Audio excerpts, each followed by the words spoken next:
بسم اللہ الرحمن الرحیم۔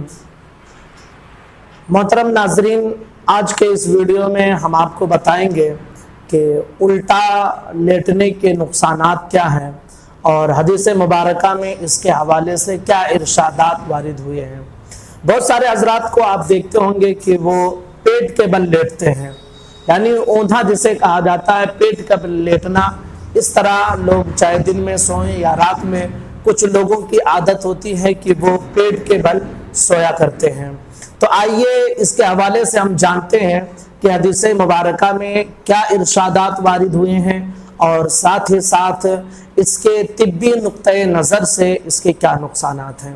سب سے پہلے آپ یہ سماعت کر لیجئے کہ حدیث مبارکہ میں اس کے حوالے سے سخت وعیدیں وارد ہوئی ہیں۔ نبی کریم صلی اللہ تعالیٰ علیہ وسلم نے اس سے منع فرمایا ہے۔ اللہ رب العزت کو یہ ناپسندیدہ ہے اور اس طرح لیٹنا یہ جہنمیوں کا طریقہ ہے، نیز شیطان اسی طرح لیٹتا ہے۔ اسی لیے نبی کریم صلی اللہ تعالیٰ علیہ وسلم نے ہمیں اس سے منع فرمایا ہے۔ حضرت ابو ہریرہ رضی اللہ تعالیٰ عنہ سے مروی ہے، فرماتے ہیں کہ نبی کریم صلی اللہ تعالیٰ علیہ وسلم نے ایک شخص کو اوندھا لیٹے ہوئے دیکھا، یعنی پیٹ کے بل وہ سو رہے تھے، تو نبی کریم صلی اللہ تعالیٰ علیہ وسلم نے انہیں مخاطب کر کے ارشاد فرمایا کہ اس طرح سونا اللہ کو ناپسندیدہ ہے، یعنی اللہ اس طرح جو بندے سوتے ہیں اللہ اس کو ناپسند فرماتا ہے۔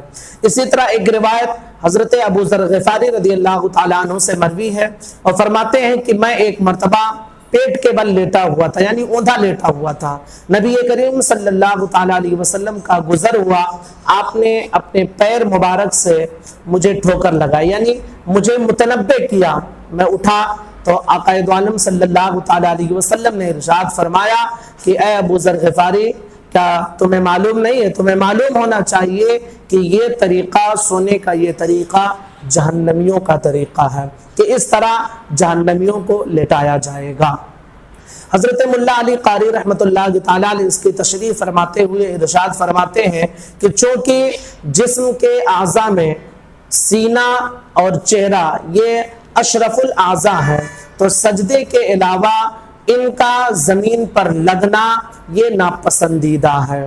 اسی طرح حضرت شاہ ولی اللہ محدث دہلوی علیہ الرحمۃ والرضوان بھی ارشاد فرماتے ہیں کہ یہ انتہائی درجے کا منکر اور قبیح طریقہ ہے، یعنی پیٹ کے بل لیٹنا انتہائی درجے کا قبیح طریقہ ہے۔ یہ تو احادیث مبارکہ میں اس کے حوالے سے ارشادات ہیں جو نبی کریم صلی اللہ تعالیٰ علیہ وسلم نے ہمیں 1400 سال پہلے بتا دیا تھا۔ اگر آج کے اس طریقے کو ہم طبی نقطۂ نظر کو دیکھیں تو آپ کو معلوم ہوگا، کسی بھی ڈاکٹر سے آپ جا کر پوچھ لیں تو وہ آپ کو اس طرح سونے سے منع کرے گا۔ اس کی بہت بڑی وجوہات میں سے ایک وجہ یہ ہے کہ جب بندہ پیٹ کے بل سوتا ہے، کوئی بھی انسان ہو، چھوٹا بچہ ہو یا مرد ہو، عورت ہو، بوڑھا ہو، جوان ہو، کوئی بھی، جب پیٹ کے بل وہ سوتا ہے تو اس کا ہاضمہ یہ بیکار ہو جاتا ہے، یعنی ہاضمے کا پرابلم شروع ہو جاتا ہے۔ اسی طرح جب پیٹ کے بل بندہ سوتا ہے تو اس کو سانس لینے میں بھی پرابلم ہوتی ہے، ہارٹ کا بھی وہ مریض ہو سکتا ہے، اور اس کے حوالے سے یہ بھی ملتا ہے کہ جو اوندھے سوتے ہیں تو ممکن ہے کہ اس کے اتڑیوں میں گاٹھ پڑ جائے، یہ بھی ممکن ہوا کرتا ہے۔ ایک رپورٹ میں پڑھ رہا تھا، مجھے معلوم ہوا کہ تقریباً سن 1980-81 کا وہ زمانہ تھا، امریکہ وغیرہ میں بچوں کی اموات ہو رہی تھی، کافی بچے مر رہے تھے، تو ان میں کچھ بیماری سے مر رہے تھے اور کچھ کی حالت ایسے ہی تھی کہ وہ انتقال کر جاتے تھے۔ تو انہوں نے جب ریسرچ کیا تو پتہ چلا کہ ان کی مائیں ان بچوں کو جب وہ روتے تھے تو انہیں اوندھا لٹا دیتے تھے۔ تو بچے اس طرح روتے ہیں تو سب کے یہاں یہ ہوتا ہے کہ بچوں کو اوندھا لٹا دیا جاتا ہے۔ اب اس کے نقصانات کیا تھے؟ نقصان یہ تھے کہ بچے کو اوندھا لٹا دیا جاتا تھا، اس کی ناک وغیرہ دب جاتی تھی اور پھر اسے سانس لینے میں پرابلم ہو جاتی تھی اور اس کی وجہ سے اس کا انتقال ہو جاتا تھا۔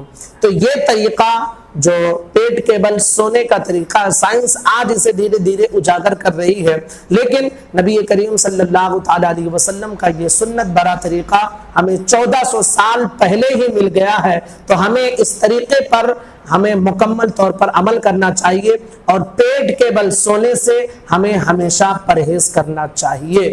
ناظرین، آج کے اس ویڈیو میں اتنا کافی، انتظار کریں پھر نئے نالج کے ساتھ حاضر ہوں گے، تب تک السلام علیکم ورحمۃ اللہ وبرکاتہ۔